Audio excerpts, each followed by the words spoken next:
can't. No. I can't do it. I can't look at that. That one is horrible. It just brings out some of the ways he looked when he would get angry with me. He broke me down so bad during our time that we were together. There was a time that I didn't care if I lived or died.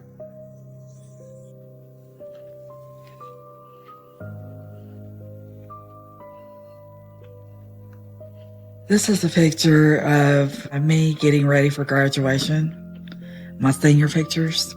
And it wasn't long after the graduation, a few months, that I had started seeing Tracy. I was 18 going on 19. It seems like a lifetime ago. And looking back at it now, I wish that I could be this person again. I had plans. I wanted to be a paralegal, and that was my goal. But I didn't make it that far. Instead, I met Tracy. So he definitely changed my life. It was almost into my life.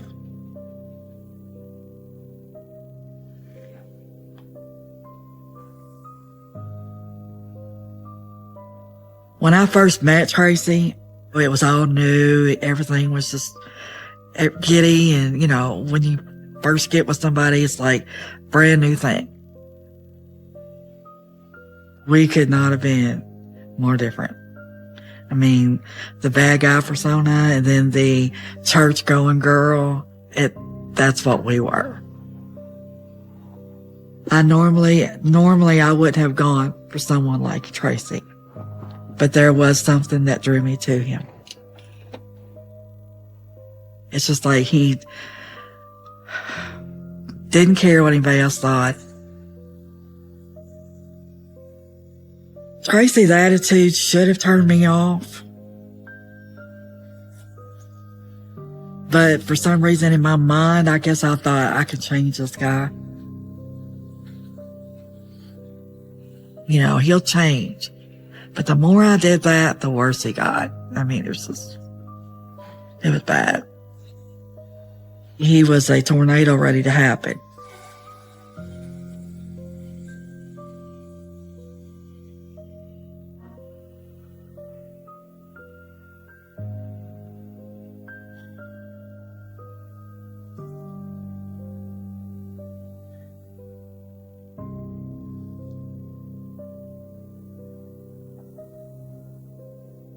When Tracy and I first started dating, we would go to different places, to the movies, whatever. But then on the weekends, he would always have some excuse. Can I see you this weekend? I can't go out on the weekends. And I'm thinking, what's up with the weekends? Why not on the weekends? And he would always say, well, I got to do something for my mom or something. My mom needs help again. I can't. And so I realized he wasn't doing things for his mom because I seen his mom. So when I caught him in a lie, that's when he finally had to confess. Why can't you tell me the truth? He told me that he was in jail over the weekend. I've been doing time down at the station by the library.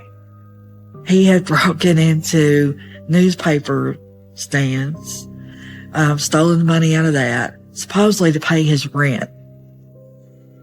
His sentence was 30 weekends that he had to do and report in on Fridays and stay till Monday morning. Was I upset that he did all this? Yes. Was I upset that he lied to me? Even more. Was I disappointed that I chose someone like that? In myself, yeah. But a heart wants what it wants.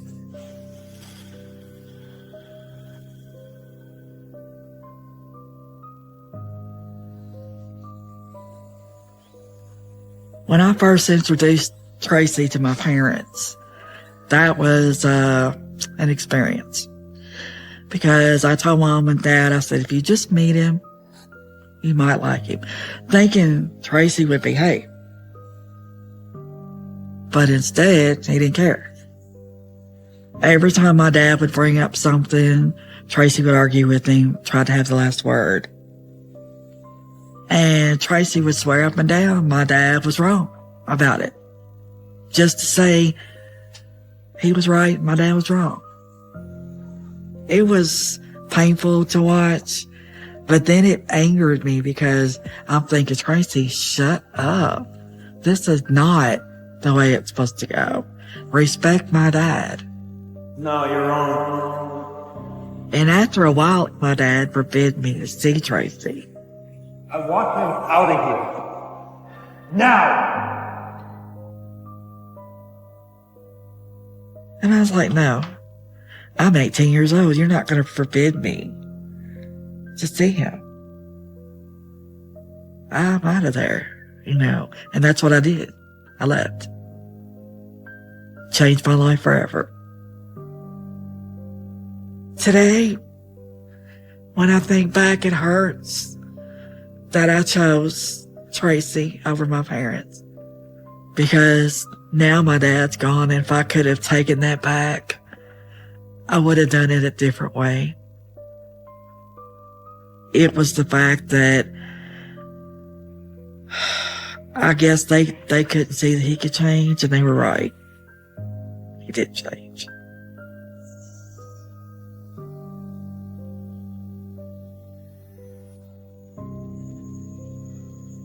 I got angry at him, very angry. I go out to get my car out in the parking lot. He comes out there to meet me. Melanie! No, get away from me. My mindset was, I want to go out of here, get out of this parking lot, just get away from him. Just, I can't deal with it anymore right now. So he stands in front of my car, and I told him, I said, move now. Get out of my way. And then that's when he came over to the driver's side, opened the door, and slammed that door. The glass went everywhere. It was in my car. It was on the parking lot. It was everywhere. It was with such force. It sent a chill down my spine. I thought, what am I doing? If he can break a car window just by shutting the door, open your eyes. If he's going to break my windows, what else is he going to do?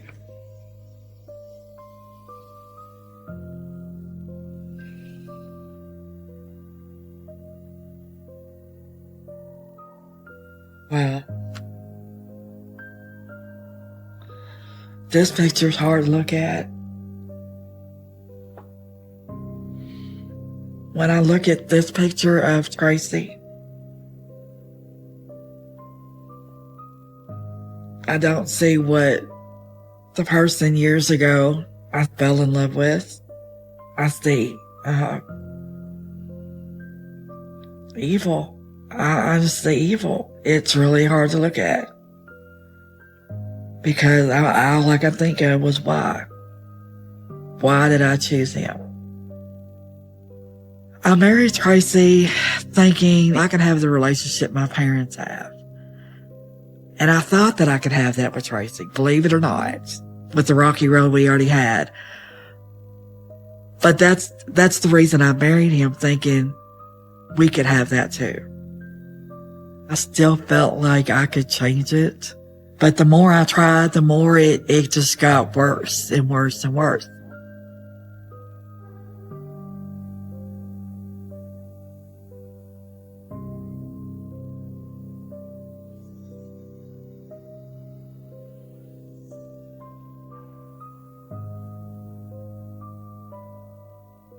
He was always getting, out of jail somehow for everything he did. Everything. Getting a slap on the wrist. I thought, okay, things will change. We'll have a baby. That'll really change Tracy. He knew he was going back to jail. So he told me he had packed up the car and we were fleeing the state so he wouldn't have to go to court. Which meant I was going to have to leave my family just after I had my daughter. I think this is the first time I almost wanted to hate him.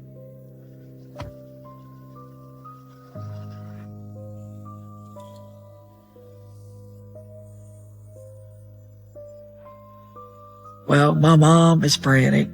She gets the police to put an APB out for us. She doesn't know what's happened. I didn't get a chance to tell anybody. And, I was scared for my daughter. I was scared for me because I didn't know what was going to happen next. And I'm thinking, does he not want to change it all? Or does he not care that now he's a father? Is there anything that will change this man? Well, after 8 days, I told him, I said, either you bring me back to Kentucky or I'm going by myself. So he agreed to come back. When we came back, my daughter was probably 10 days old. Tracy was located, and it wasn't long after he had gotten arrested, he got bonded out.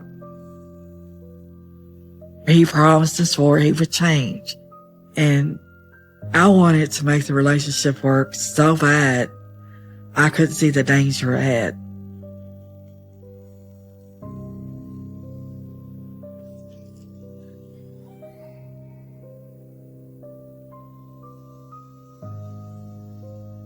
One day we were arguing because he had just lost his job. They had it out for me. I didn't do anything wrong. Clearly, you did. I was getting ready to go to work, and he wasn't through arguing. And I was done. I didn't want to argue no more. And he was still arguing with me, and I didn't want to hear it. What did you just say? What do you want me to do about it? And I was grabbing for the door to go out. That's when he shoved me.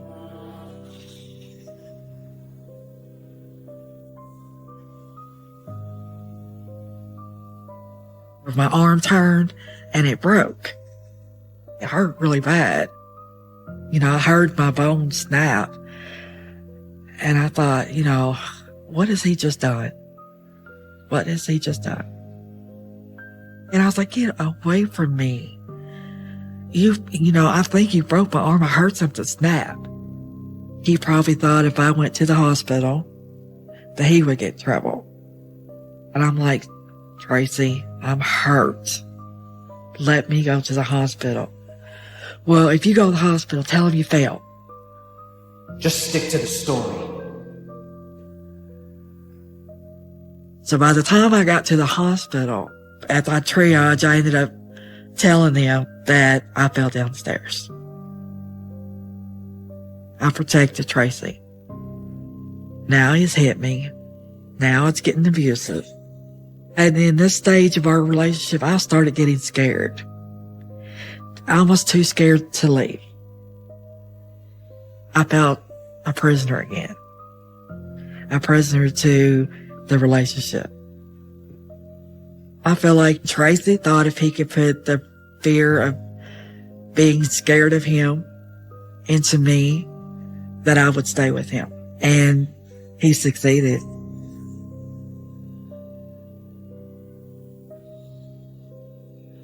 So when I started working this job, this guy kept coming to work.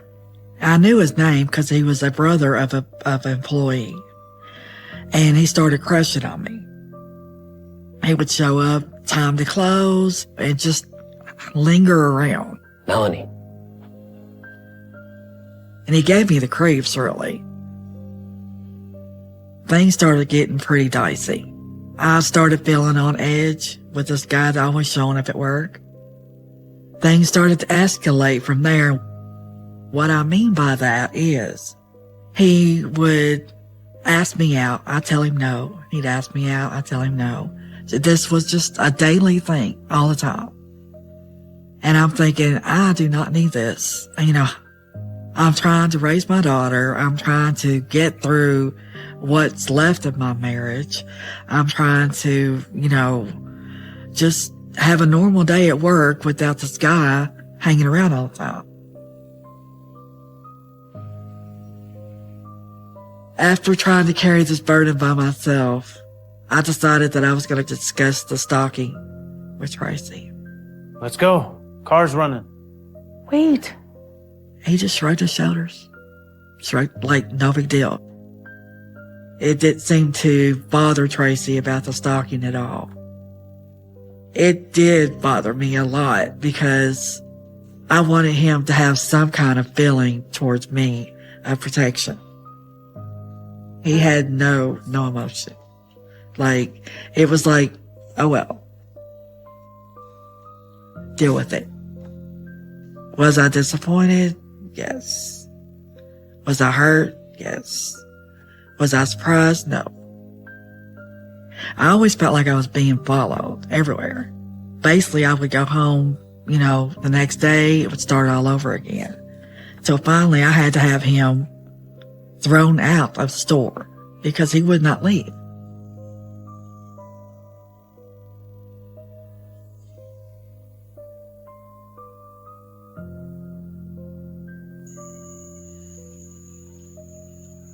At the time that all this was going on, I was on edge a lot. It was just like jumpy all the time, jumpy, and with good cause. And little did I know, things were just going to start to get worse. One night we came home from a cookout from his mom's house. And then that's when we discovered the screens had been cut. When we got a closer look after discovering the screens had been cut, we also discovered that the window had been caulked shut. When we saw the screens, Tracy is nonchalant. We have a daughter in this house, what are they going to do next? And nothing was coming from him. And I couldn't understand that at all.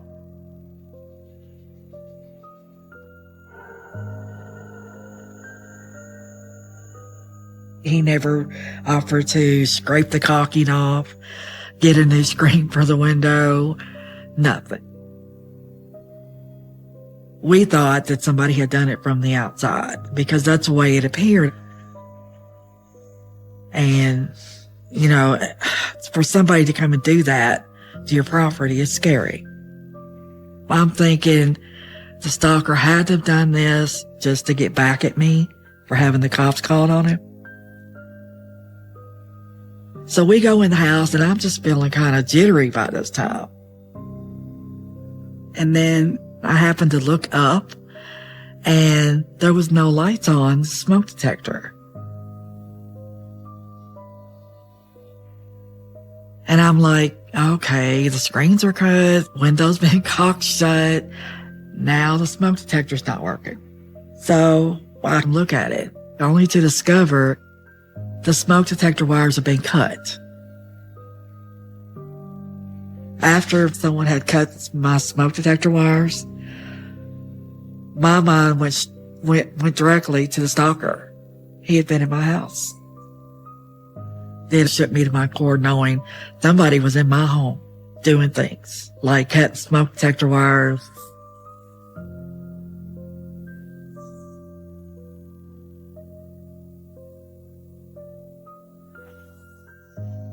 I decided I had to do something for my protection and my daughter's.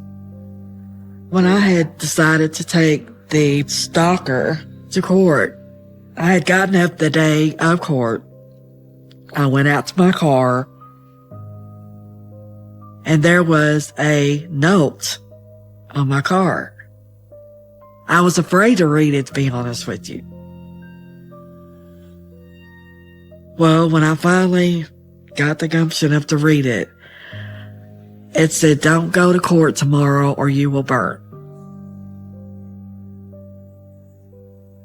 At this time, I was terrified because I didn't know what to or what not to expect. You know, I mean, none of this in my life was normal now. I thought he's trying to scare me into not going to court. The fact that I had a stalker played right into Tracy's hands. I mean, it all fell perfectly in place.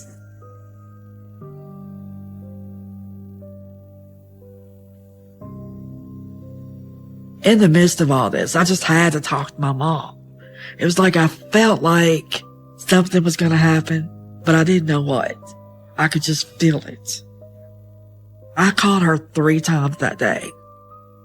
Of course, my friends call me Angel. She said, "Angel, what's wrong?" And I was like, "Nothing, Mom. I just want you to know that I love you." And I did that 3 times. By the 3rd time, she said, "Angel, what is wrong?" And I wasn't about to tell her everything that I had gone through. And I told her, I said, "Nothing, Mom. I'm okay. I just want you to know that I love you." But she could tell by my voice something really wrong.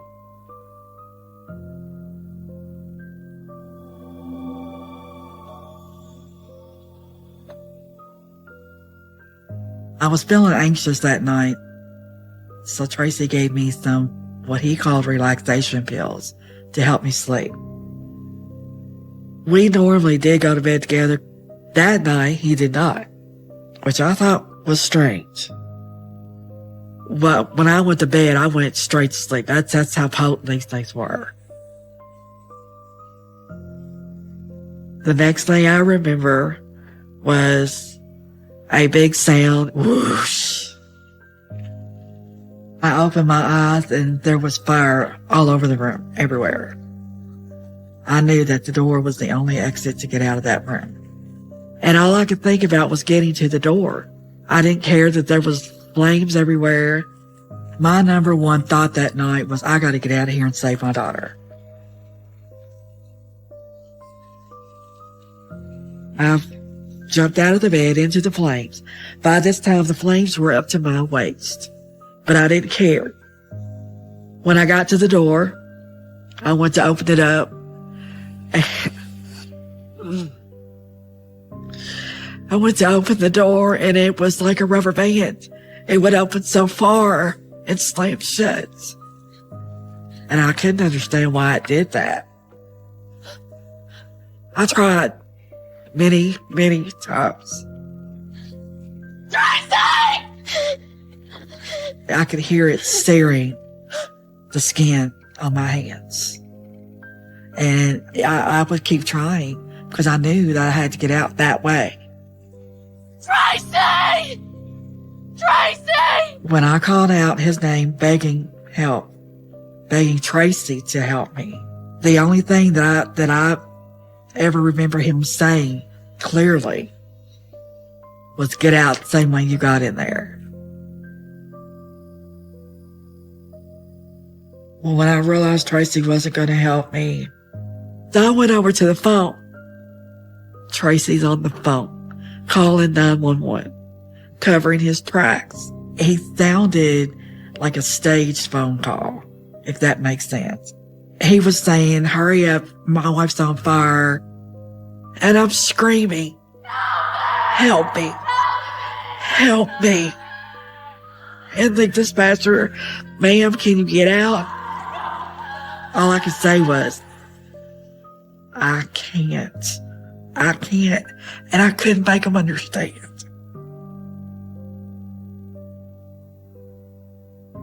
I thought, okay, I'm going to die in here. Nobody's going to get here. I can't see now. It's black. I'm thinking, I'm not going to make it out of here. I huddled down. I prepared myself to die. I'm in a fetal position. My clothes have melted to my skin. Blood is everywhere.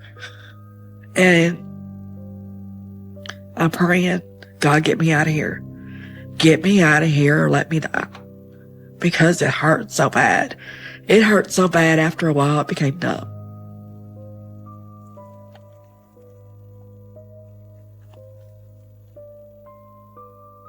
It felt like forever. But then after I told God, I was like, get me out of here, let me die. That was when I heard my next door neighbor called out my name. Melanie, you in there? And I thought, I'm getting out of here. It was, I guess a miracle, if you want to call it that. To me, it would be a miracle. So I went back to the door, and the door was open. First place I went was across the hall to save my daughter, only to find out they'd already got her. I went outside, and the fire department showed up. They looked at me and said, you're going to have to airlift her. There's nothing we can do. They loaded me up in a helicopter. All the way there, I heard, we're losing her. We're losing her. All I remember from that time on, because I was fading in and out of a coma, bright lights, and I thought, I'm okay now. I'm okay now. And then I went into a coma.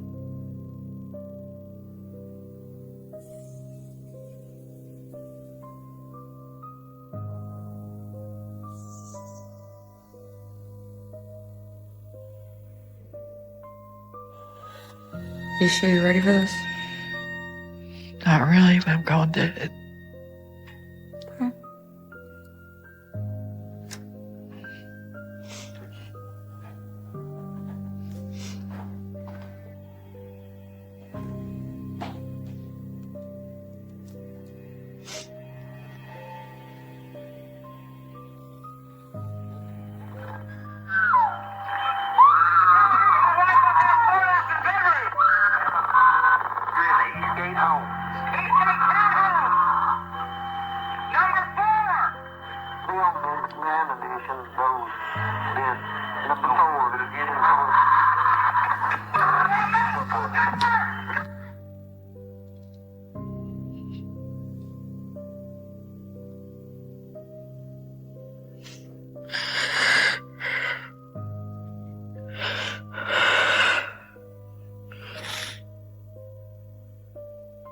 Hearing that brings it all back.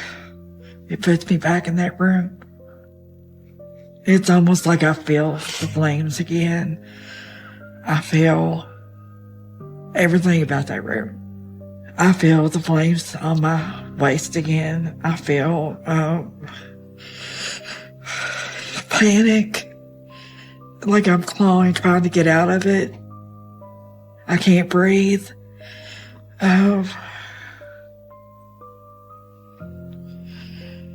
The revelation that he did it, it's all fled back. And trying to get to her. Trying to get across the hallway to her was my goal. I mean, no matter how bad I hurt, my 4-year-old counted on her mama. And I had to be there for her. I remember expressing that I saw my father in the hallway and a big flash that scared me.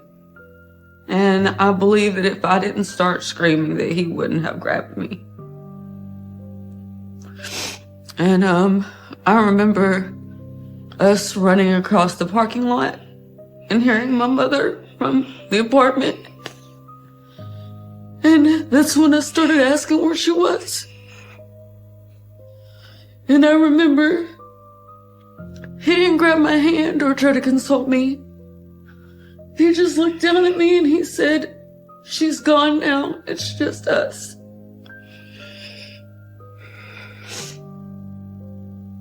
And that was probably the last memory I've ever had of my father.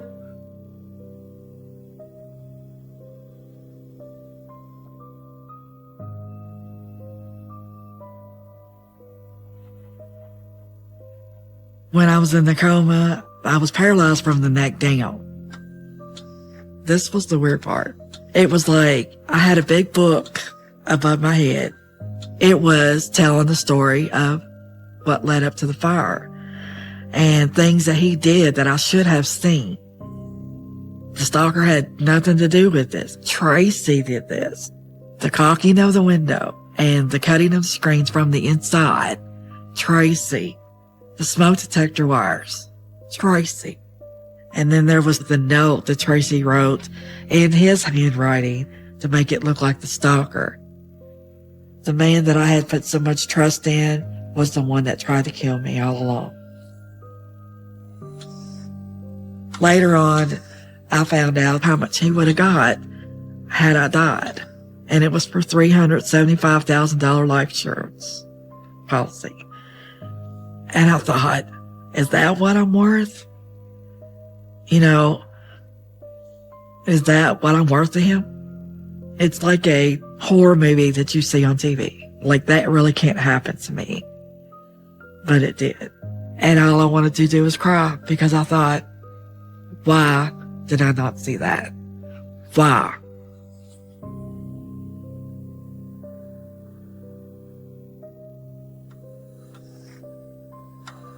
When I was in the coma, I very vaguely, I remember feeling and knowing that Tracy came into my room.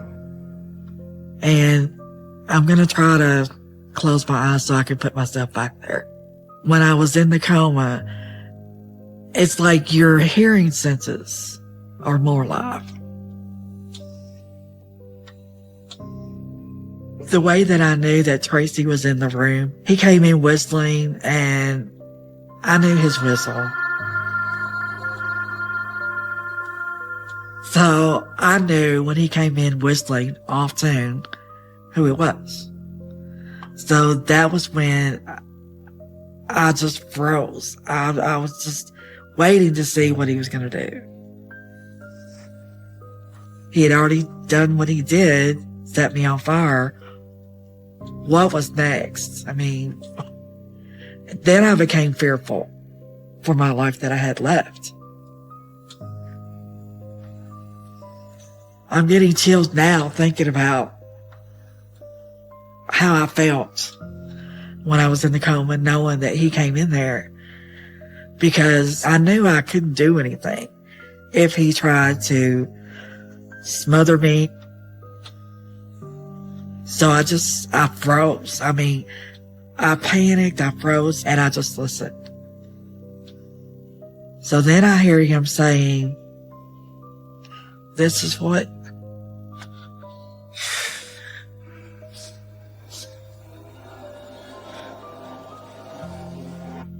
I didn't finish what I started, and I'm going to now."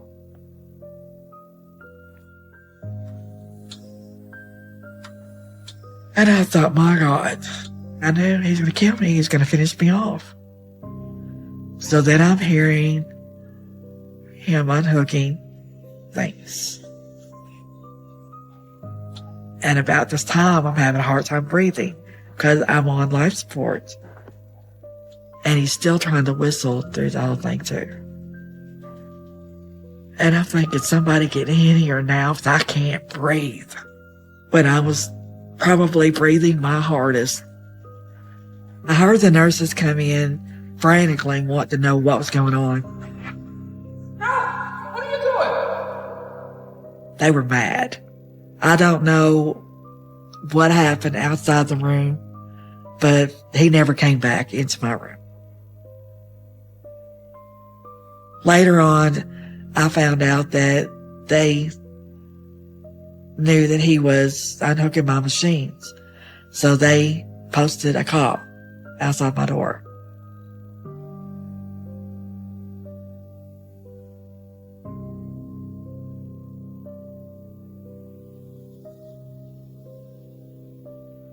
It was after I come out of my coma, after the detectives had talked to me, that my daughter began to open up to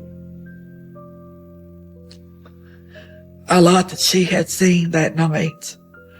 And it hurt me because I never wanted my child at any age, not even now, to have to experience seeing their biological father do what he did to her mommy, his wife. Because how do you explain that to a child as to why anybody would do that at 4? How do you explain that? You really can't. Except that person was just evil. A bad person.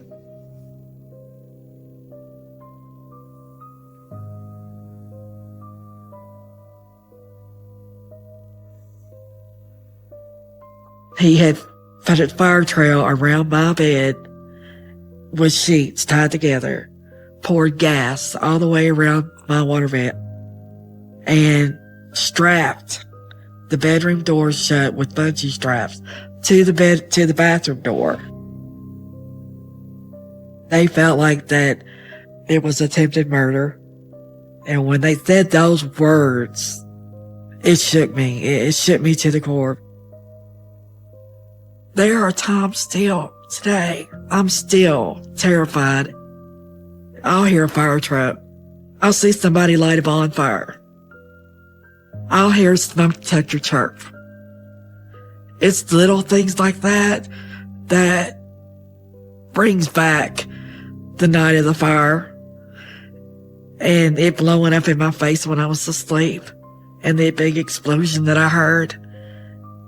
And it makes me want to run as far as I can go.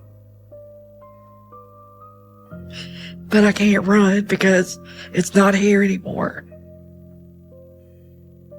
And I have to tell myself that a lot. You know, you're not there anymore.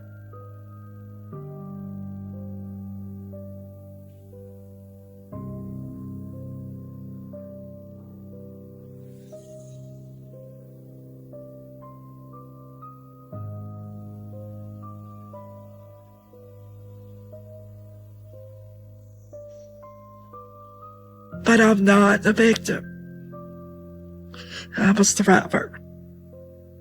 The more that the doctors would tell me I couldn't do something, that stirred something in me to show them I'm going to walk. I'm going to use my hands. I'm going to drive. I drive a car now. Do you believe that? And to be able to, after all of this, still raise my daughter. I thank God every day for my daughter. She knows that if it hadn't been for her, I wouldn't have willed myself to live. She's had to go through so much that she shouldn't have to. I can't turn back time now, but I can go for the future and the present. And I can promise her that I'll always be there for her. And tell her every day that I'm sorry that she had to undergo all that. I never dreamt that I could have that life now because there was so much standing in my way. For one thing, who would want somebody that's scarred up like me? And my new husband, he never acted like I had any scars. And we dated probably for about less than a year, and he proposed. And we've been married 25 years. My best friend.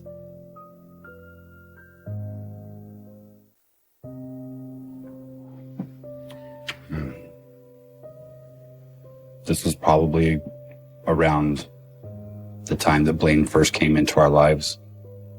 I would be about 5 years old, and prior to this, it had just been the three of us, my mom and my sister and me. Blaine was a long-haul trucker that would sometimes be gone for days. But I remember him coming around was, like, it was exciting. It was awesome to have any male figure around. As a young boy, I didn't even realize that I was missing a father figure. I played, Little League baseball, so you see every other boy there with his dad. And Dad shows up to watch him play. So the few times that Blaine made it to my games, it was big. So anytime that those holes were filled were important. He seemed like Superman. He had his foot on the pedal kind of personality about everything.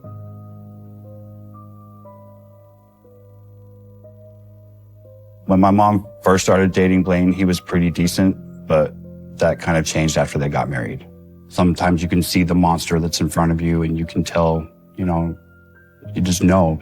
But he flew under all those radars. He flew under every radar possible and he had everybody fooled.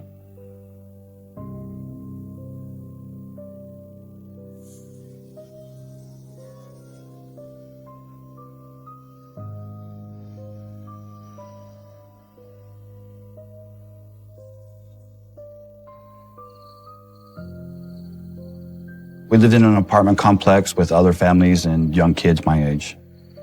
One night, the kids that all lived in the apartment complex, we were all sleeping on the grass. Everybody just had blankets and pillows, but it was pretty late. And the silence was broke. You could hear like a quiet grumbling, and nobody really knew what it was. And it just kept getting louder. And from one direction, it was Blaine in the green machine. It was a 1977 Chevy, but it had a Corvette engine in it. And so it was unbelievably loud. It was unbelievably fast. And he came flying past all of us. By then, everybody's awake. Everybody knows it's him that went by. And the sound kept going until it was almost gone. By then, police cars, 2 of them, came past us. And they were pushing their cars to the limits too, but they didn't have a chance. And the sound kept going, and then it came back and got louder again. And Blaine came from the other direction, flew into the apartment complex. You could hear him slam on the brakes and screech the tires, parked the truck, and you could hear his cowboy boots, click, click, click, and came running past all of us, put up his hand, said, "Hi, kids," and just went into the apartment and shut the door. They never found him. They never caught up to him. But it was something that I'll just never forget, like the sound of that engine and like seeing it go past. It's something that you only see in movies. It didn't seem like Blaine's running from the police. He must have done something super wrong. To all of us, it seemed great. It's only looking back now as an adult that I realized how dangerous and irresponsible all of that was. I don't think he cared about dangerous at all. Blaine liked toying with police. He liked toying with people in general. He would do things without thought of consequence. It was just another game.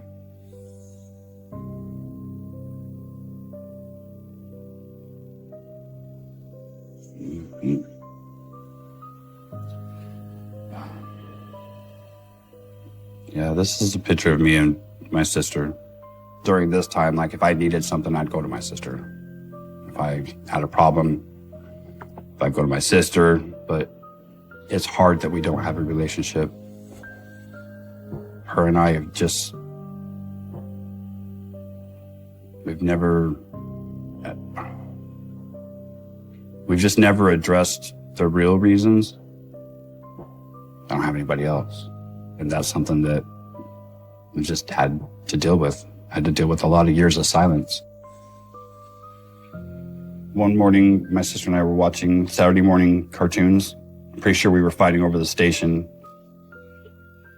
So he decided that our punishment for fighting over the TV would be to punch each other in the arm. That's enough. Basically, for my sister and I to punish each other. That way he didn't have to, but he would still get to watch. Like it made it like such a competition that you weren't really thinking about the consequences or if you were going to get hurt or if you were going to hurt somebody. It's not like I could just say, no, I don't want to do this. You know, that was it. That was what you were doing. The more we started punching each other, the more it kind of became personal for my sister and I. Like, it wasn't about the TV anymore. As it would go on, I was really taking the worst of it. The more it started to hurt, the more I started to cry. And you kind of had rules for it. Whatever arm you punched with was the same one that you had to take the punch with. And as longer it went on, the more violent it became. There was a lot of happiness and pleasure in Blaine's face while we were doing it. A monster forces children to fight against each other. A maniac, a hunter, a predator, all of those things. And then looking back on it, he was like that when he got there. You know, this wasn't something that came on gradually for him. All this, whether he knew it or not, all this stuff was already mowing around in his head. He just had to have an outlet, and the outlet was my sister and me. He was practicing to be a monster.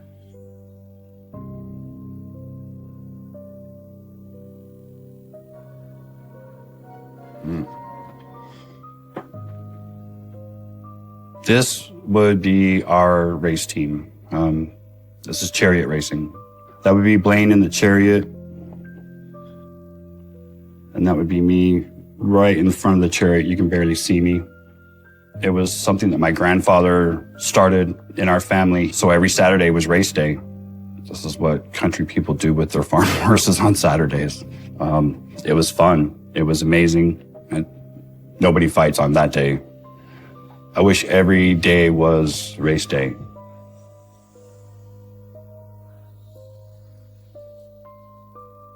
When we would race our horses, Blaine had a helmet that he would wear in the chariot. And it was green, but we changed colors from green to yellow. So we bought 99-cent spray paint, spray painted the helmet, and it was in our back washroom drying. And I went back there to get something, but I had bumped it. And it fell off, so I picked it up and set it right back on there. Later on, when Blaine and my mom got home, all I heard from the back room from him was like, "What happened to the helmet?" Always felt like I had to walk around eggshells around Blaine because it always changed. I never knew what I was going to be in trouble for. You just never knew what Blaine you were going to get, so you never knew what punishment you were going to get. I knew it was all downhill from there. And decided the punishment was going to be to get hit with this rubber cooking spoon that my mom used. And I still remember to this day, he called it taking the position. I'd have to bend over and put my hands on my knees and get ready for the spoon. Blaine enjoyed every minute of it. The more he saw you struggle, or the more that he saw you in pain, the longer it took. It was the worst physical pain that I had felt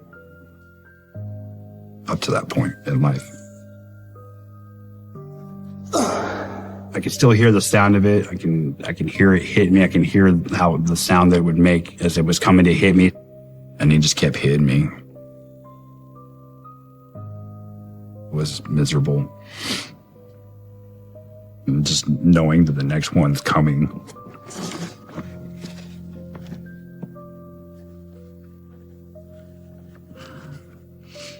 And that no one's going to stop him. And again, I'm sitting there in the middle of a punishment that I just don't understand. I don't get it. My mom was mad about it, but it wasn't, she wasn't mad because did you see what you did to him? Or do you know how bad you hurt him? She was mad because she thought somebody was going to see it. So after that, it didn't stop anything. It just made it so he had to be more creative and find ways to punish me without actually hitting me.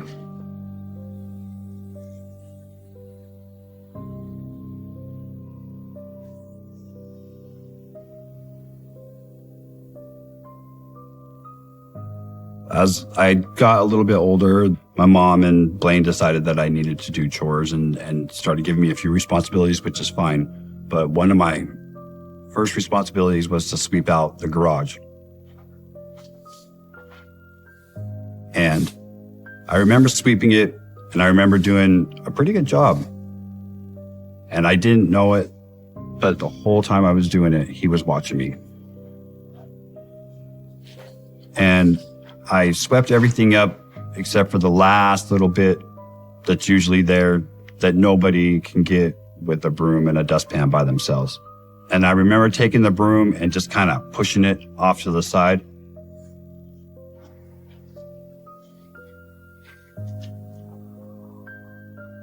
You all done? Just about. So he asked me what I was doing. And he's like, did you sweep it all up and get it out? And I said, yeah. Yes, sir. I was watching you. And so because I had lied to him, or I didn't tell him the truth the way he wanted to hear it, I guess, he decided to punish me because of that. Now come on!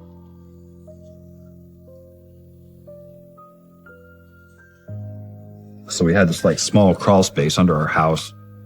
It was like walking into a big like grave, like a big dirt grave. The air doesn't move in there. It just has dead spiders, dead mice. It just was a really desolate, horrible place. So that room, oh man.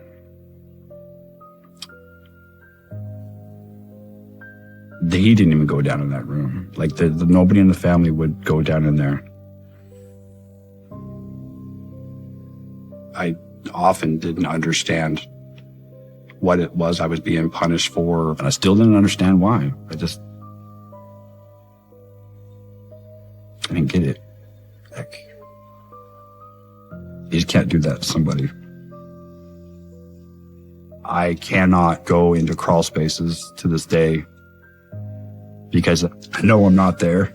I know I'm not in that room, but it stops me and it freezes me, and I feel trapped. When I was in that room, there was no escape. There wasn't like, oh, if I can wait till he walks away and I can sneak out and stuff like that. No, there was no doing that. But I wasn't even able to talk to my mom about the abuse, and I wasn't able to open up and say anything like, that had been going on, that because she was there for the majority of it. So I don't really know that there was anything to tell her. It just felt lonely because my mom was, she was mute. The way she dealt with it was by being silent. I didn't feel safe anymore. I really didn't. I didn't feel safe.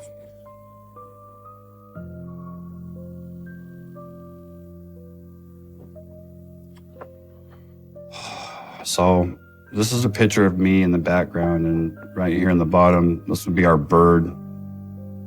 But I think this one slipped past my mom. I think if she would have known that this was Blaine's leg right here and that was any part of him, she just would have thrown it away. My mom destroyed anything with Blaine in it. And those would be his cowboy boots right there. Those are the boots. That's the boots that I would get kicked with 10, 12, 15 times a day. Because of my mom intervening over him hitting me with that spoon. But he didn't really spank me or physically beat me for a while. But it was okay to kick me with the side of his boot.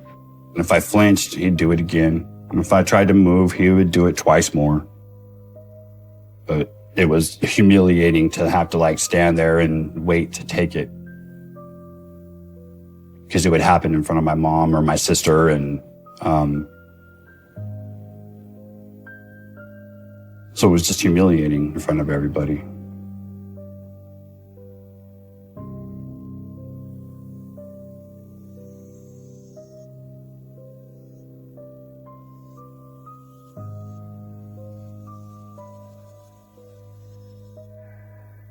My real father had moved to California. So every summer, my sister and I would go and see him for the first couple months of the summer and then come back home, get ready for school. But there was one particular year I did not go. It had been like probably like a week and a half since my mom had talked to my sister. And so my mom tried to call my dad, and my dad was saying, well, she's going to live with me now. She doesn't want to talk to you. She doesn't want to have anything to do with you anymore. I'm going to fight for custody. She's going to live with me. And so my mom started freaking out and wanted to speak to my sister. He wasn't having it. My dad wasn't having it. Put her on the phone. So Blaine got on the phone, and Blaine told him that, like, you have about an hour to make plane reservations, or I'm going to be on your front doorstep in 12 hours, and you won't like it if I get there. The things I heard him say, it scared me because I knew that he was capable. It wasn't yelling over the phone. It was the most convincing, scary, soft tone, evil thing that you can imagine a person saying. But it was the calm and scariness of it that made it real. It was terrifying. And he hung up like my sister was home like 2 or 3 days later.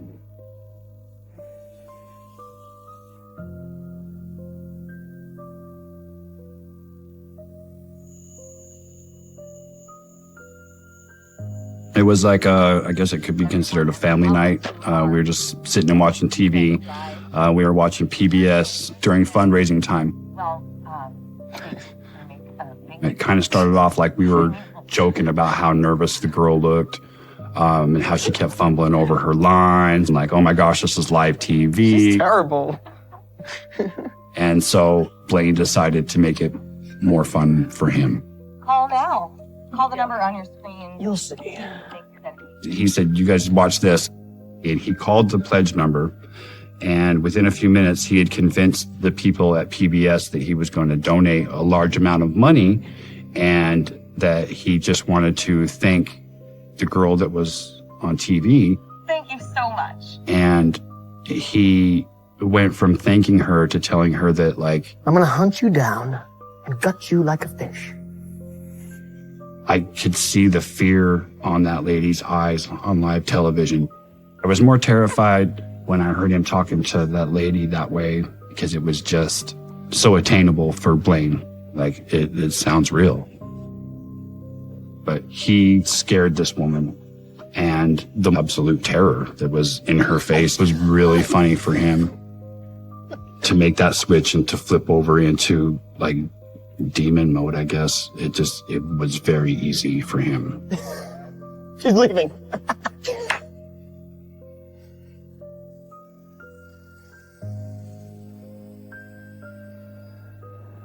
I tried to like think of any of his like female victims.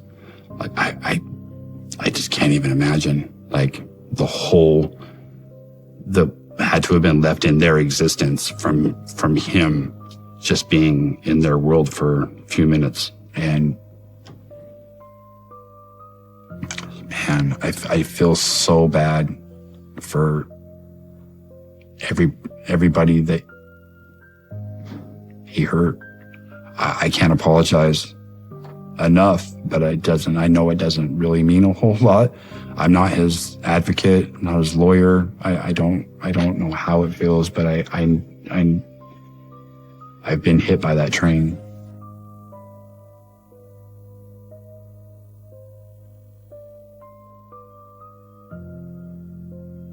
As I got older, Blaine started taking me out on the road with him. Those times, Blaine was different. I didn't have to worry about getting kicked and to have to take the position or get hit, or, you know, I didn't have to worry about him backhanding me or just anything when we were in the truck. For me, it was amazing. I was seeing the world from a semi-truck. I get to eat beef jerky and trash food for a couple days and soda, and He would treat me, we'd get along. He would treat me more like a friend. He treated me almost like an equal. So one night we had just gotten onto the freeway and we were on the freeway for maybe 7 or 8 minutes. A highway patrolman started waving for us to pull over. So as we were getting pulled over, Blaine reached back into the camper part of the sleeper and he grabbed a handgun and put it underneath my seat and told me to sit on it and told me that unless the cops told me to get out of the truck, to stay where I was sitting. I don't know if he'd stolen the gun or committed a crime with it, but he definitely didn't want them to see it. You don't question it. You do what you're told. And so he got out and he talked to them for a few minutes. And then one of the police officers opened up the driver door and said, "Your dad's getting arrested and his boss is coming to pick up the truck and take you home." And so that was it. Blaine was under arrest. Blaine's boss bailed him out immediately. We were back on the road as planned, and Blaine never even said another thing to me about it. I still don't know what they pulled us over for. He never told me. My mom never spoke of it. So it got swept under the rug as far as it was none of my business, but they were looking for him.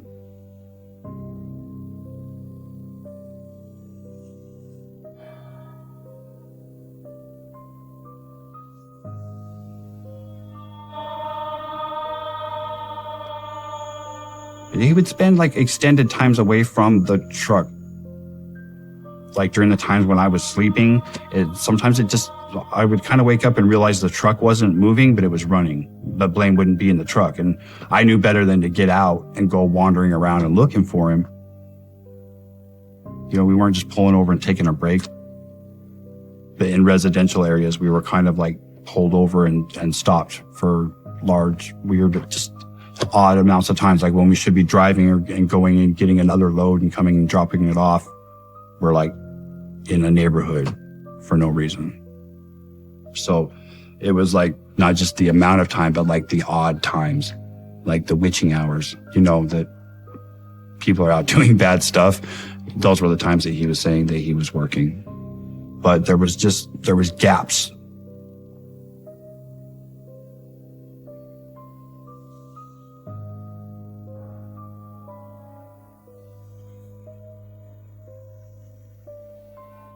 My mom came and picked me up from school one day, which was very, very odd because I would walk every day.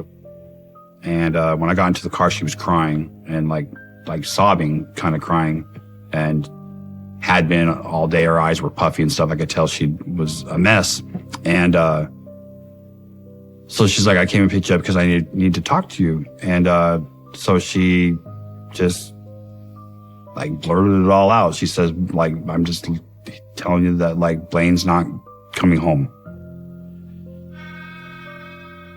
And I probably was one of the first people that she was able to talk to about it. So she kind of just exploded and said that Blaine had cheated on her. I remember in my head thinking well, what are we going to do now?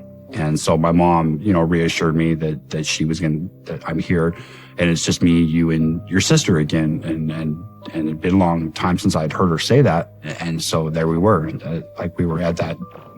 I didn't feel relief because like I said, over the few years leading up to that, I didn't feel 100% safe with my mom either.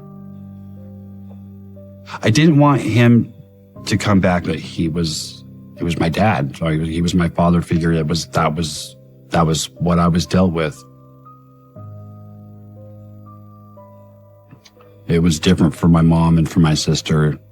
They experienced their own thing. My mom lost her husband, and to my sister, she lost a stepdad.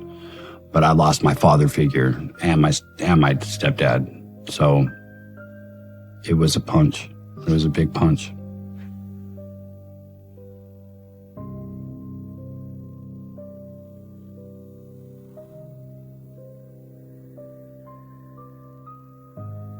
I went through a really crazy stage over the immediate fallout from that. I had a small little cubby hole that was above my closet.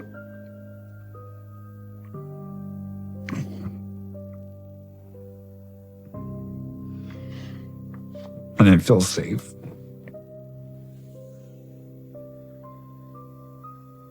And so I would like hide up in there and I would sleep up in that cubby hole. So it was just easier to like hide. And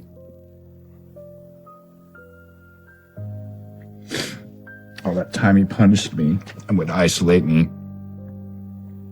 and make me be by myself. And in the end, that's the only place I got any peace. That's the only way I would feel okay. Is if I closed everybody off and closed everything out.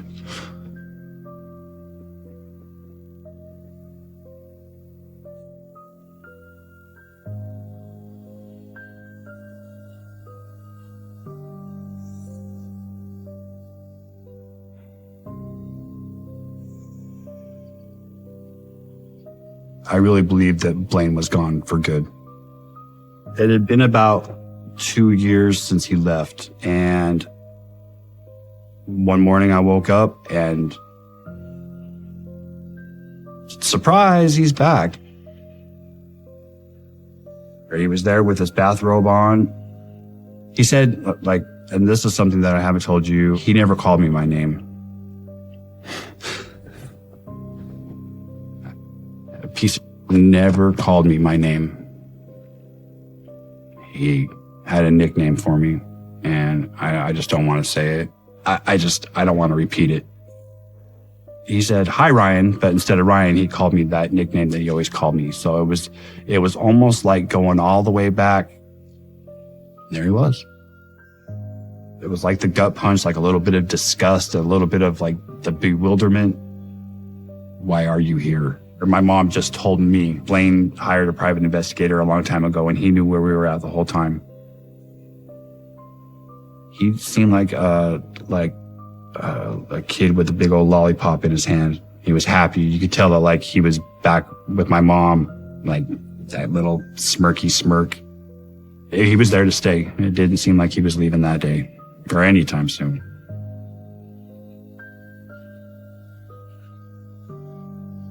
I don't get scared when I watch horror movies because those people they're not as scary as like my stepdad was.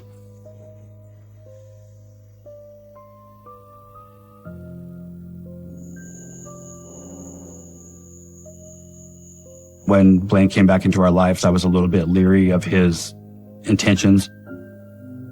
But he was trying to just be a father and a husband. But I think that's what makes him the most dangerous, because he had all of the masks that were necessary to fool everybody.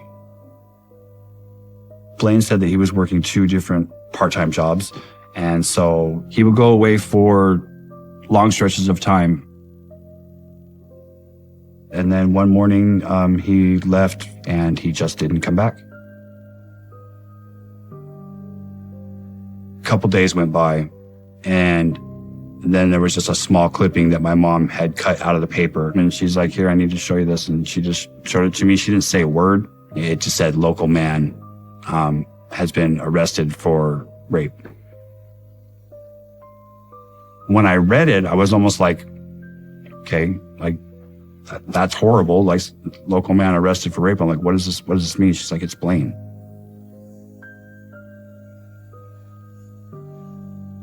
And it's like, I could feel like the color, like, leave my own face. And the story was like, Mr. Nelson is accused of 17 rapes, but is admitting to over 100 nationwide. And you hear something like that, and you're like, it just doesn't, it doesn't register. It doesn't register like, cause I know what damage he did to our family. Now there's like 100 other families out there, 100 other women that have to try and explain that to their children or to their husbands, or, you know, if they don't have any of that, like there are 100 other women out there that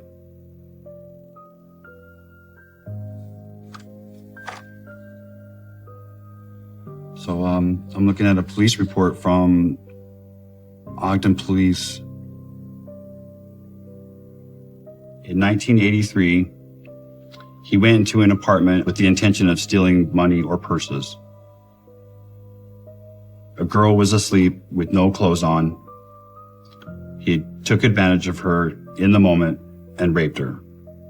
And that is what started him. Number 2 was the Apple Grove Apartments. He said the girl had 2 children and believed this rape occurred in 1984. One of the worst things that's on here is that the dollar amounts are there from the women that he stole. When he got into a purse and stole $2. He got into a purse and stole $17. Number 6. Nelson explained how he entered the house and had intercourse with the victim.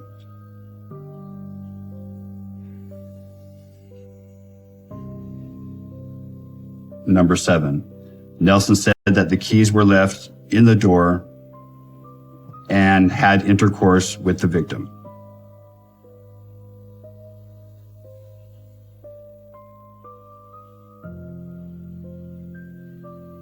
Looks like there's at least 25 in this report. That's all the ones that I see in this report. Nelson explained that there were more, but at this time he doesn't remember where they are.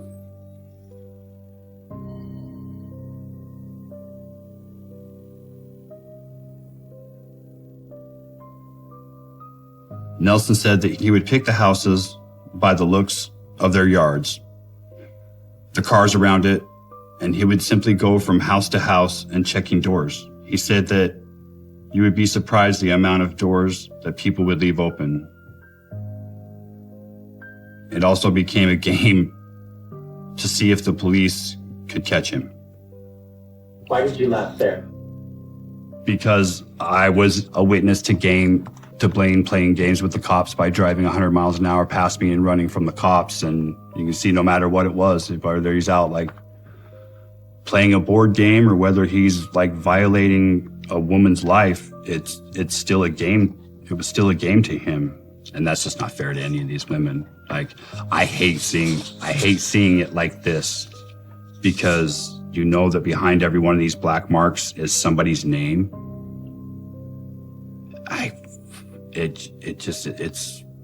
It's another gut punch, and I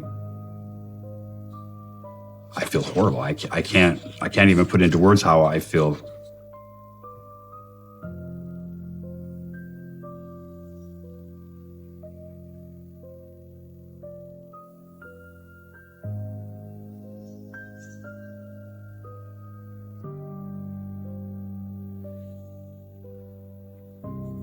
I don't know, it's been a minute since I even talked to my mom and my sister. Like, we don't have a relationship, like, at all. I just don't want to face it or talk about it. I wish my mom would have said anything. It's something that came from in here that wasn't something that she felt like she had to say, because that's what parents say. Like, I'm sorry you're messed up in this. I'm sorry that this is your life now, but we're going to get through it, kind of thing. It didn't happen.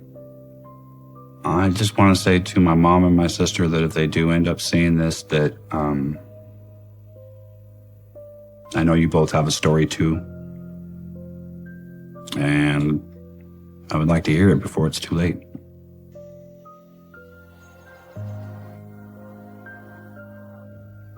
After Blaine left, it took a while, but I started to find a little bit of relief. the monster was gone. I don't know if it's going to do any good to tell my story after so long. But there's a lot of people out there that probably never caught their boogeyman.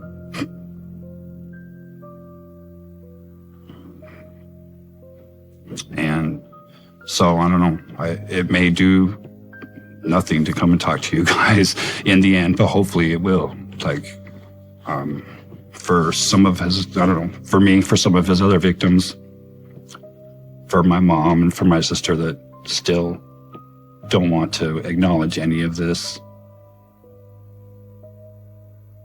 It's like still walking on thin ice. There's spots and there's times sometimes if you stop, you might hear a couple cracks underneath you, but you got to keep moving or you're going to fall. And there are some days where it swallows me whole.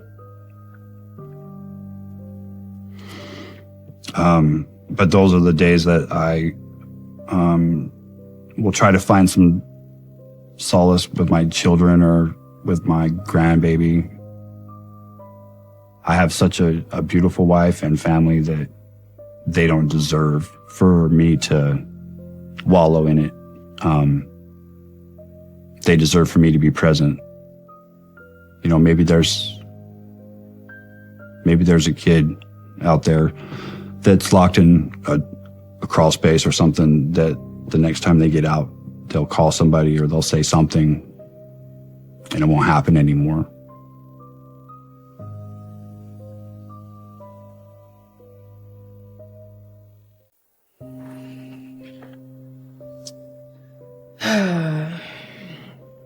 This is me and Teddy.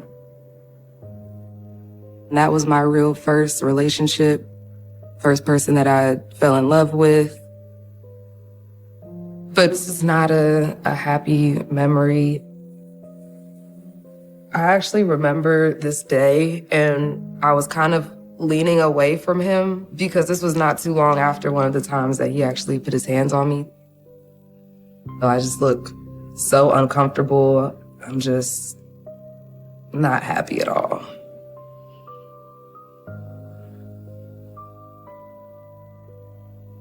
And he was trying to overcompensate for that by being more affectionate. And I think I just was so naive at that point in life that I just kind of took it to the extreme, and I didn't realize how broken he was. And the fact that a 17, 18-year-old girl at that point could not fix that. If I could change bringing Teddy into my life, I would do anything to change that. And now that I realize that, it's like, damn, like, sorry.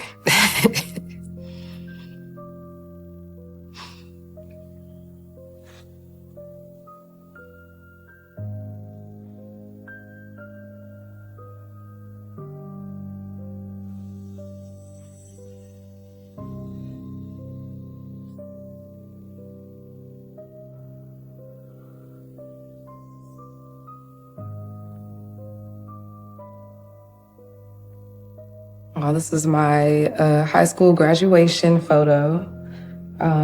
My grandma, she came from DC, so my dad was really happy. My sisters came, my mom. This is probably one of his proudest days. I can kind of even see it just on his face. I did graduate with honors. I had a 3.9. So I got like a special cord for my ROTC achievements also. And then I was part of one of our like school clubs for our academics. So I also got a cord for that one. So they were really, really proud this day. I'm like, wow, this is great. I'm finally like, I made it. I love my dad so much. He was just like the rock of our family. He would randomly throughout the week, we would go play basketball. But after a while, I started to get better. So he's like, okay, I'm going to take you and we're going to play, but I'm going to like watch from over here. And he would just show me little things. Like he showed me how to change an oil filter, how to change my own oil, how to change a tire. He would always tell us like, if I'm ever not here, I want to make sure that you'll be able to take care of yourself and do these things. He always sacrificed for us. For me, my mom, my sisters, our whole family, really anybody he cared about, he sacrificed so much.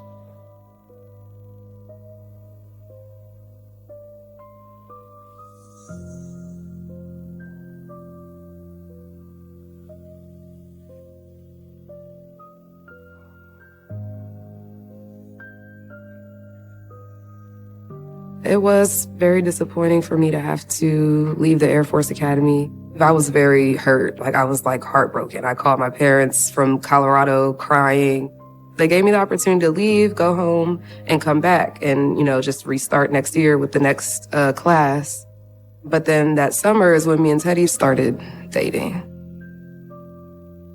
When I first realized my feelings towards Teddy, there were definitely the butterflies and just little things that, anything new that he might say or do would, just make me feel, I don't know, like just butterflies, I guess. So it was good at first.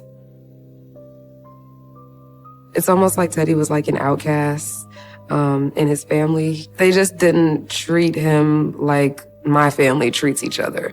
It made me feel bad. It made me feel like, anytime someone needs help, I just want to help. So when I saw him, having these family issues, I'm like, okay, maybe I can help. Something that I thought would be a good thing backfired. I think it makes me so emotional because I just wish I could go back to that time. That was such a pivotal point. I feel like if I would have just made one different decision, that maybe everything that happened with Teddy wouldn't have happened.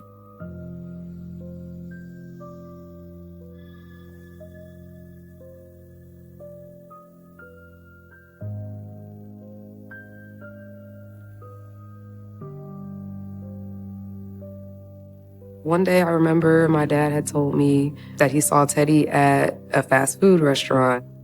He walked into the restaurant, he saw Teddy, he was there with another female, they were holding hands. This was maybe about 6 months or so after I had told my parents that me and Teddy were dating. So I did ask Teddy about the whole girl at the fast food restaurant. And of course, he claimed that it was just his friend. He gave me this whole speech and, you're the only person I want to be with. It was kind of like a love bombing of words. I covered for Teddy so many times, especially, I tried to do everything I could to make him not look like the type of person that he was clearly showing everyone he was. I didn't want to accept the fact that the person that I thought I was in love with at the time was possibly doing something wrong.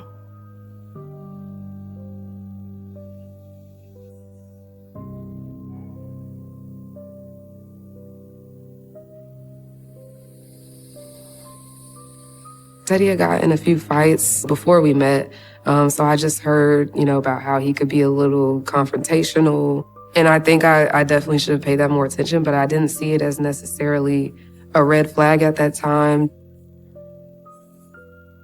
So I remember this night, me and Teddy, we were with a bunch of friends, and there was this guy just being overly pushy. Yo, what's up? He was just like, what's your number? What's your name? And just not letting it go when we ignored him. I just want to know your name. Teddy zooms over and he's like, what's up? You messing with my girlfriend, da, da, da. So they get into it. Teddy just hit him one time and knocked him out. Everybody was just like this whole big thing. Everybody's like, oh my gosh. That was the first time I saw him hurt somebody. And I feel like at that moment in time, I'm like, okay, maybe your bad reputation could, protect me somehow. Like he's a protector kind of person. So in my mind, I'm thinking like, okay, maybe this is like my dad. I thought, okay, maybe I can help him change. I see these bad things, but that doesn't mean you have to be a bad person forever. Because now that I'm older, I'm like, okay, you could have de-escalated that situation differently. I definitely should have taken that as a red flag.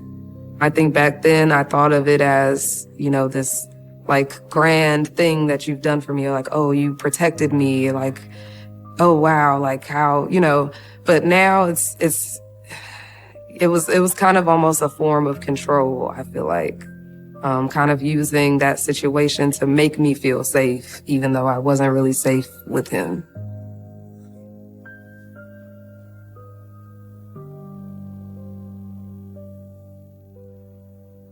When we first started dating, Teddy had got in a few fights, just some negative situations back then. At that point, his temper, nothing had got better. We were starting to argue here and there. And yeah, my parents found out a couple times about the altercations I got in because of Teddy, and, they were upset, and I was disappointed in myself. That's when it just really started to be like, okay, this isn't what I thought it was going to be. I broke up with him and I started dating someone else. I went to a party one night with the guy that I started recently talking to after I cut Teddy off. The next thing I hear, someone's like, oh, Teddy's outside.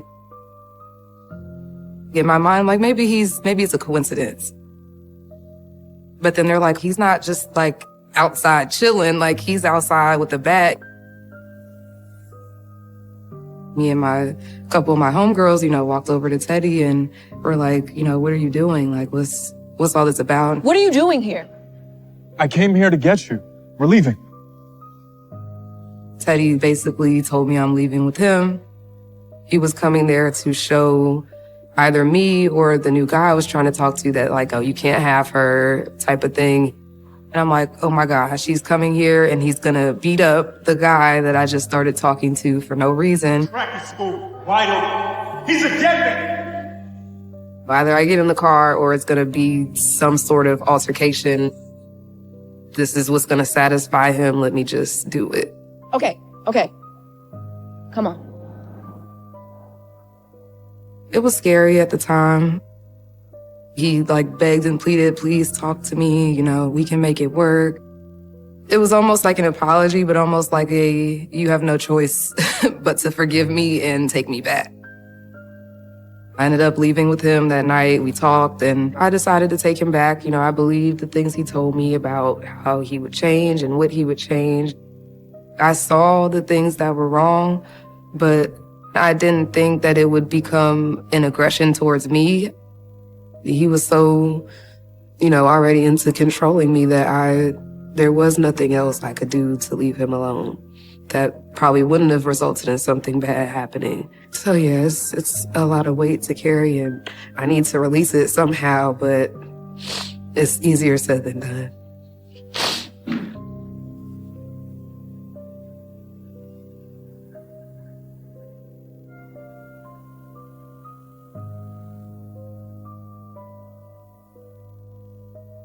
The whole reasoning behind moving to Greenville with Teddy was to try to get him away from all of the bad things that he was doing. I just felt like he had so much more potential. When we first moved in together, it was good, but then things changed after that. One day, we were kind of in the common area of the house and just going back and forth, arguing. No, you need to start contributing. It was kind of just a regular argument, but I said something and he just kind of came rushing at me. That's at that point when he pushed me down and started choking me on the floor. I'm like, what's going on? I couldn't really fight back. It just happened so fast. And I, look at him in his face. It's anger. It doesn't look like he's in control. He would call me a bitch or, you or just anything that he could to degrade me as much as possible in that moment. And then I also thought, if you try to fight back, he might hurt you even worse. So I just kind of let it happen and just waited for it to be over.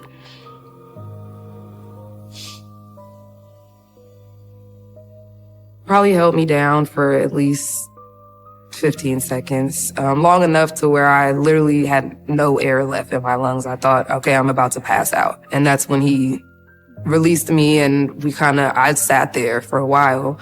I didn't move. I just never experienced so much hate from someone before. Just the feeling that I felt in that moment when it was actually happening, like I could feel like hatred. I'm like, in my mind, I could have just died. By the time he did come back, he helped me get up and brought me some water, and he was very apologetic. He was crying. So I think it was just him trying to persuade me that he was so sorry that it wouldn't happen again. He knew I had a good heart, and he used that to his advantage. And I didn't want to call and tell my parents because I thought, oh, this was only one time. And if I call the police on him, we'll never be together again. I just tried to keep it between us and protect him yet again. I thought, okay, this was just a mistake. I didn't die. It's okay. It'll be okay. It's kind of what I told myself, and not knowing that this is going to become like a whole thing at that point.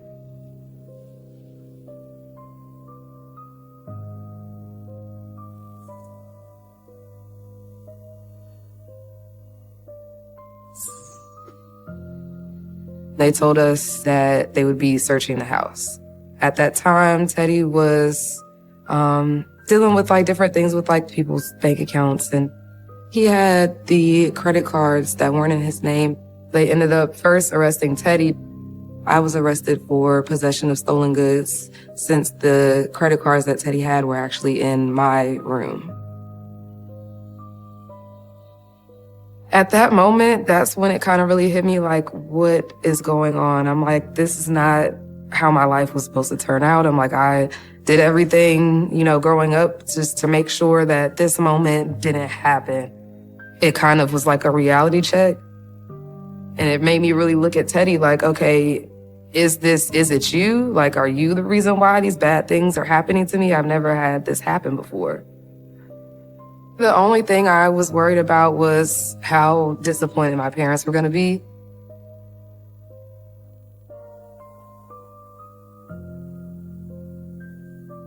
That next day, my parents were supposed to be driving to come to this really big honors award ceremony at ECU.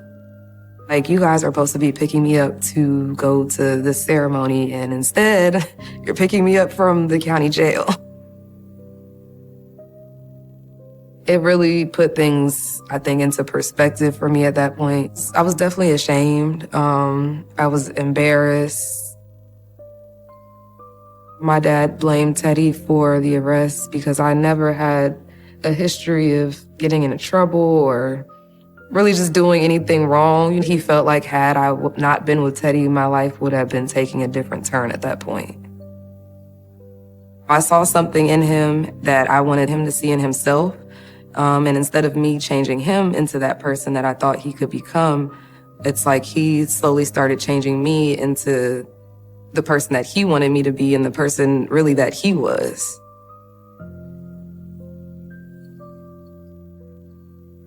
Teddy ended up getting 6 months that he had to serve in jail, and I got about 18 months of probation.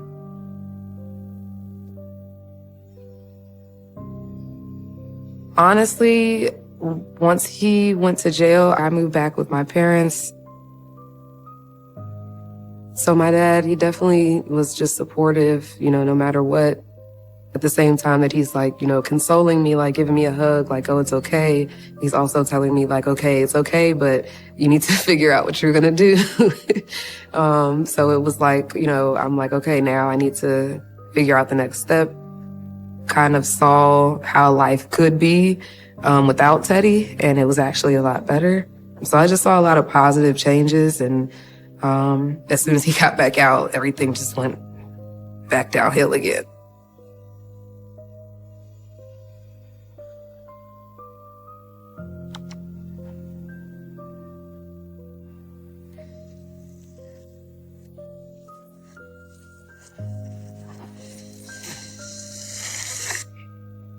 So this is when we went out one of those times to the country. I didn't really think anything of it at that time. But after putting it into perspective, it's like, what were you practicing for? He always made sure he had a gun from the time that we first started dating. He was actually very insecure. Probably the most insecure person I'd ever met. He did like to come off as like the tough guy. I think that he thought that that made him look like macho man or like the cool dude. And the guns didn't make me nervous until close to the end.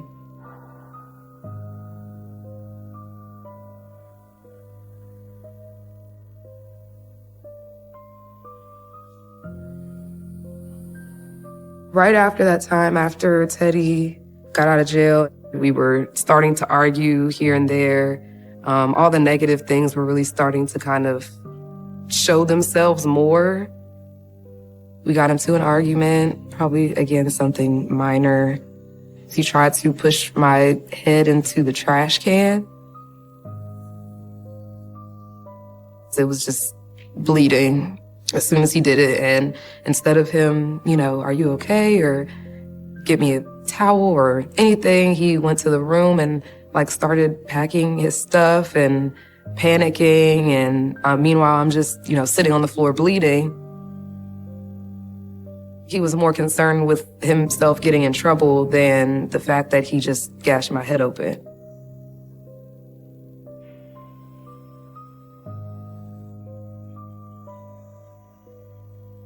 This photo is probably a day or two after the day that Teddy bashed my head into the kitchen counter. So that's the scar, and I had to get 5 stitches.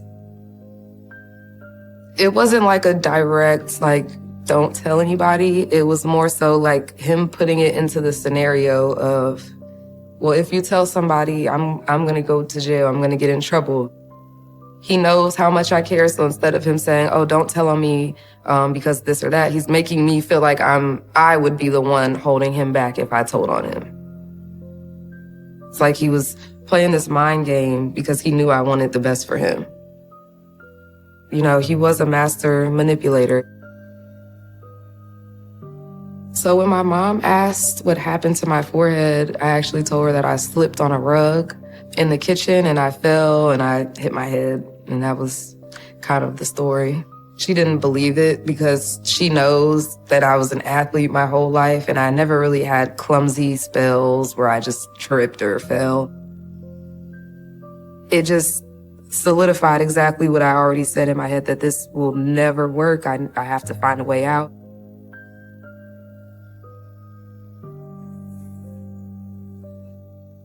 The main kind of argument when it's a domestic violence relationship is, oh, why didn't you just leave? And it's really not that easy. You can literally just take your feet and walk away. But who's to say that once you do that person's actually going to leave you alone? But you never know what might be around that corner. I had this gut feeling that the day you try to leave him, he's going to find a way to hurt you even worse. That he's going to knock on my mom's door, and then he's going to shoot my mom, and then he's going to knock on my sister's door and shoot her and all my nieces and nephews and my other sister. That was literally what played out in my head of what would happen if I left him. So I'm just to avoid all that, I'll just stay and deal with whatever it is that he may do, because that's better than what I in my gut feel like is the outcome is going to be.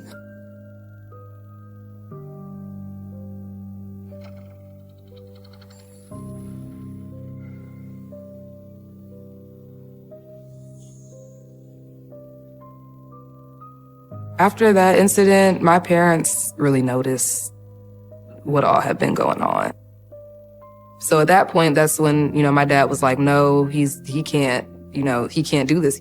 And I want to, go forward with pressing charges. But I didn't want to leave him. But there was nothing that my dad could actually do. So he did try, but me being of age, you can't really, call for somebody else. So it was just kind of like he felt helpless.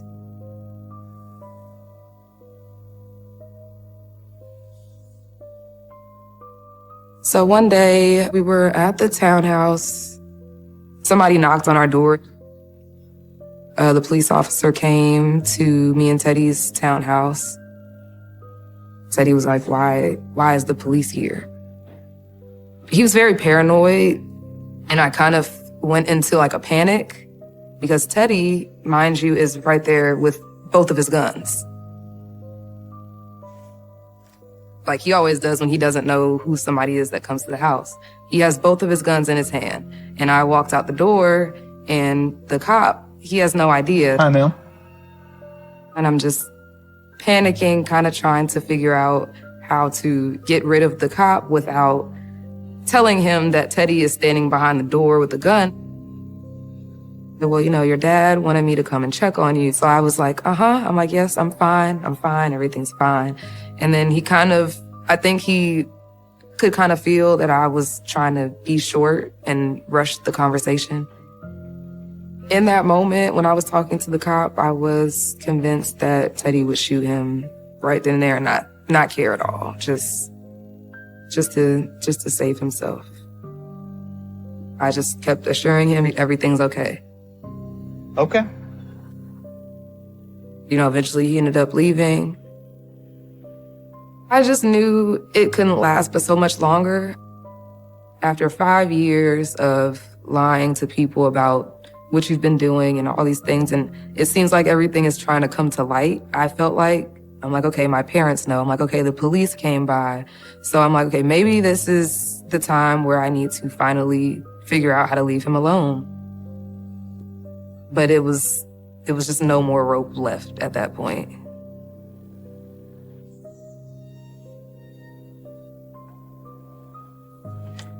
Oh, this is Fat Boy.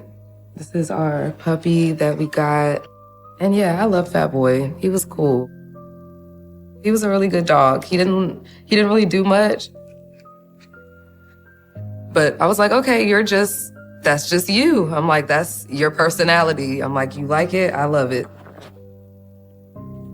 When we went and got the dog, you know, it was Teddy's idea. He was in love. I was in love. But as time faded, a couple months went by, and he just started to treat Fat Boy different. He wouldn't feed him. He would actually beat the dog. He, you know, eventually ended up killing him. After probably 30 minutes or so after I saw Fat Boy, I cried. I went upstairs and cried first. I didn't want to watch him bury Fat Boy, so I ended up just leaving the house for the day so I didn't have to watch that. And when I got back, he just acted like nothing happened, like everything was normal and just go on about life, so. He saw that I had something else that I cared about and it wasn't him, and he got jealous. You know, even though it's a dog, he got jealous of the dog, and it made me a lot more fearful of him and the things that he would be capable of. I used to watch a lot of crime stuff, and they always said that, you know, people that have these real issues, they start off with animals. That stuck in my head, that he was kind of on a pathway to more than an animal. And it did scare me. I looked at him completely different.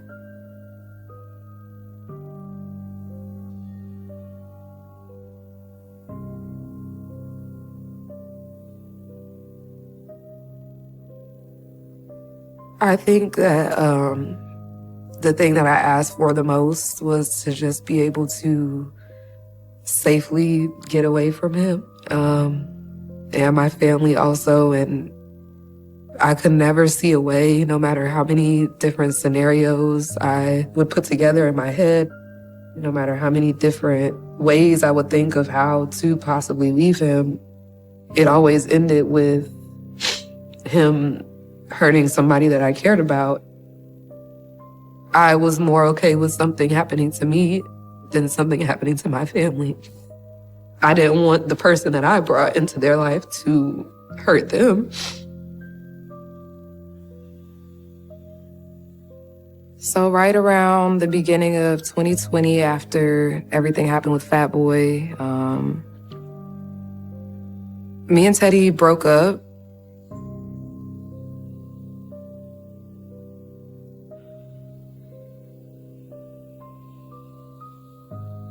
So there was one time me and Teddy were actually arguing and he again choked me to the point where I had, bruises around my neck from his hands, and then my face was purple and blue blotchy. And then he takes the broomstick and starts beating me with the broom.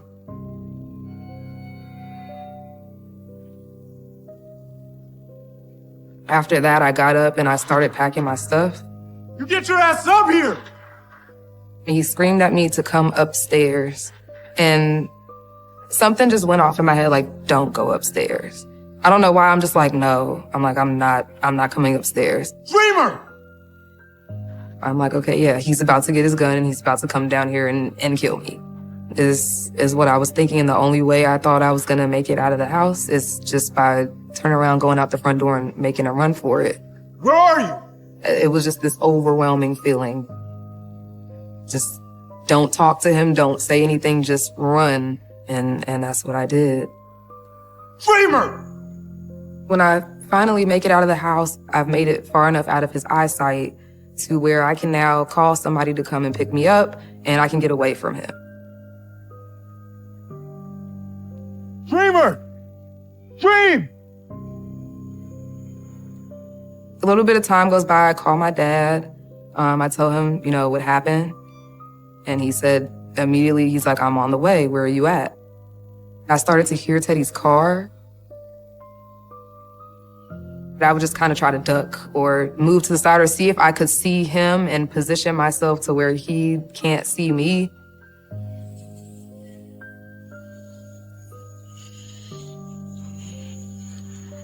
So I did hide all the way until, my dad made it to me. I get in the car, we pull off. He was just here. We gotta go. We probably didn't make it like 500 feet. We make a right and Teddy is coming. That's him!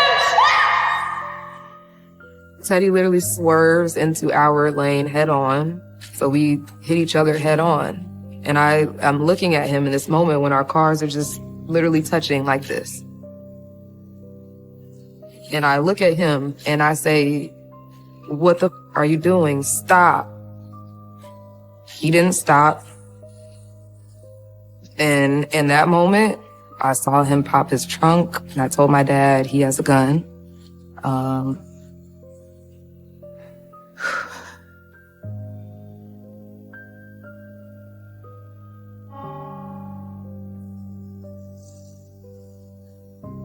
Teddy had already got out of his car with his rifle, knowing what he was about to do. I did get out of the car to try to run and stop him, but I couldn't make it to him fast enough. And he shot my dad. And at that point,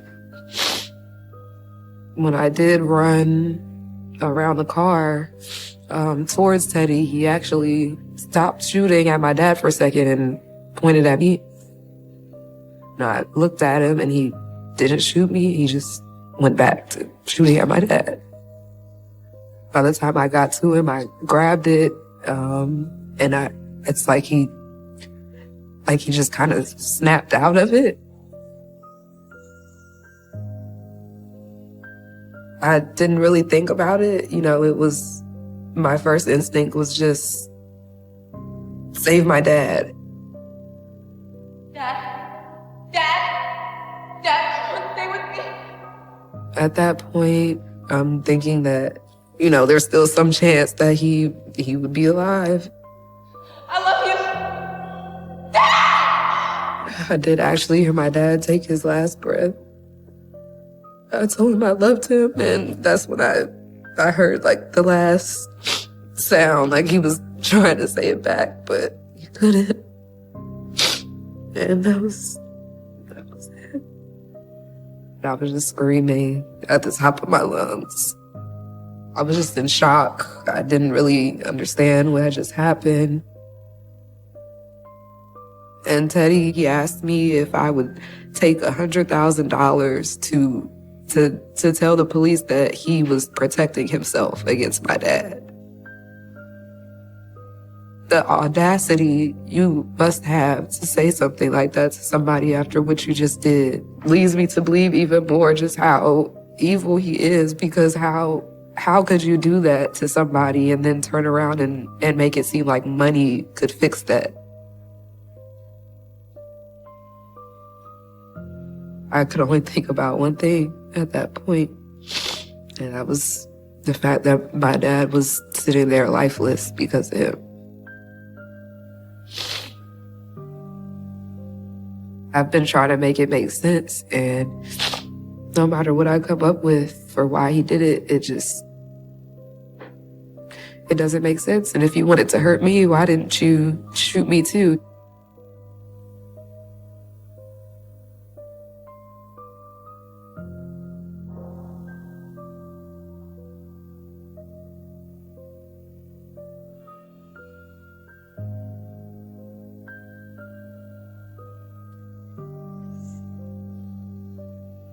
So this is Teddy 4 years after being arrested. The nothingness, the soullessness is still there. I know for a fact he's not coping well in prison. I've actually spoken to people that have seen him in prison, and he's not doing good. I'm not afraid of what's gonna happen when he gets out of prison in 35 years, but he should be afraid of what's gonna happen when he gets out of prison.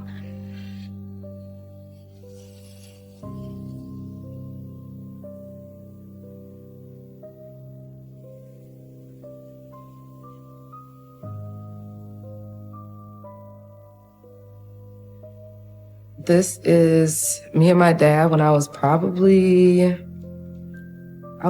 like 5th grade. We went out to DC. We would just go random places sometimes, like without really anything to do or any plan. Yeah, he was a very caring person, just in general. And I guess maybe that's where I get it from. My dad did everything he could to protect me, my sisters, my mom. If he was given the opportunity to know what the outcome would be, he would do it again. You know, he was fearless.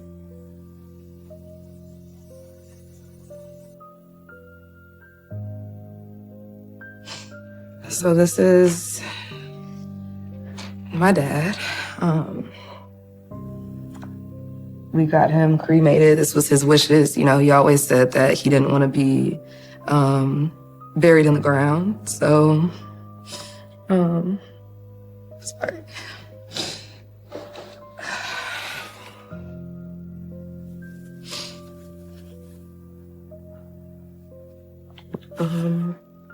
He always said he didn't want to be in the ground, and he was always that person that liked to be different places and, you know, moving around and stuff. So we promised him that one day we would get his ashes spread all over the world, and we, you know, piece by piece, we've been doing that. So that's what we did. And just like with our necklaces, like right now he's in Texas, he's in Georgia, he's in North Carolina, he's everywhere right now. So I think he's somewhere sitting watching me right now. So